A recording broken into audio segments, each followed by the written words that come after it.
आखिरकार जरार और फरियाल की मंगनी हो जाती है। सीरत खुद अपने बेटे का रिश्ता लेकर फरियाल के घर जाती है और उसकी माँ को कहती है कि देखो समीन, जो कुछ भी हुआ मैं उस पर तुमसे माफी चाहती हूँ, लेकिन मैं दिल से फरियाल को अपनी बहू बनाना चाहती हूँ। अगर तुम इजाजत दो तो क्या मैं इसको अंगूठी पहना दूं?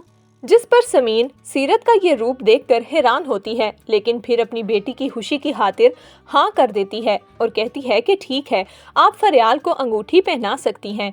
सीरत फरियाल को जरार के नाम की अंगूठी पहना देती है। जरार अब काफी ज्यादा खुश होता है क्योंकि महक से उसका राब्ता नहीं हो रहा और अब फरियाल उसकी जिंदगी में एक खुशगवार एहसास बनकर आई है। अगले दिन जब जरार हॉस्पिटल जाता है तो जरार के दोस्त उसे मुबारकबाद देते हैं। तभी अचानक महक की कोलीग को भी जरार की मंगनी का पता चल जाता है और वो जरार के पास आकर कहती है, जरार, मैं तो सोच भी नहीं सकती थी कि तुम महक को धोखा दोगे। मैं तो यही समझती रही कि शायद तुम्हारी मॉम झूठ बोल रही हैं। ये सुनकर जरार कहता है कि तुम कैसी बातें कर रही हो?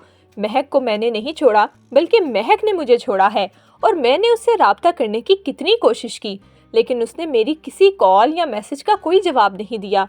धोखा तो उसने मुझे दिया है।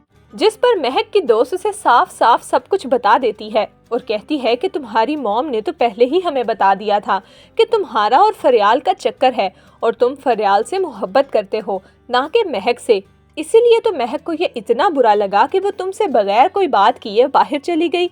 ये सुनकर जरार कहता है कि ये सब कुछ झूठ है, ऐसा नहीं हो सकता। महक के जाने के बाद फरियाल मेरी जिंदगी में आई है, लेकिन मॉम ने ये सब कुछ क्यों किया? वो तो महक से रिश्ता जोड़ने के लिए बिल्कुल तैयार थी। जिस पर महक की दोस्त उसे बताती है कि किस तरह से सीरत ने महक के घर जाकर उसकी और उसके घर वालों की बेइज्जती की थी। जरार ये सब कुछ सुनकर बहुत ज्यादा गुस्से में आ जाता है और वो फैसला कर लेता है कि वो हर उस ज्यादती का बदला अपनी माँ से लेगा जो उसकी माँ ने महक के साथ की।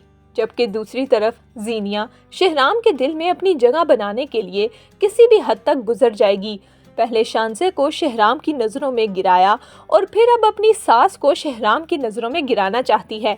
जीनिया तैयार होकर अपनी दोस्तों के साथ बाहर आउटिंग पर जाती है। जब घर वापस आती है तो शहराम की माँ उससे पूछती है कि तुम कहाँ गई थी, तुमने मुझे बताया भी नहीं। जिस पर जीनिया गुस्से से कहती है कि क्या मुझे हर काम के लिए आपसे इजाजत लेनी होगी? जिस पर शहराम की माँ कहती है कि मेरे घर के कुछ रूल्स एंड रेगुलेशंस हैं, तुम्हें उन्हें फॉलो करना होगा। जिस पर जीनिया तंजिया अंदाज में कहती है कि आपके घर के जो भी रूल्स हैं उनकी लिस्ट बनाएं और मेरे कमरे के दरवाजे के बाहर लगा दें, ताकि मुझे पता हो कि क्या करना है और क्या नहीं। और मेरी बात याद रखें कि मैं जीनिया हूँ और मुझे कोई भी अपनी मर्जी से नहीं चला सकता। जो मेरा दिल करेगा मैं वैसा ही करूँगी। तो दोस्तों, आपके ख्याल में क्या शहराम की माँ जीनिया की हकीकत अपने बेटे शहराम को बता देगी और क्या शहराम अपनी माँ की बातों पर यकीन करेगा? हमें अपनी कीमती राय कमेंट्स में ज़रूर दीजिएगा।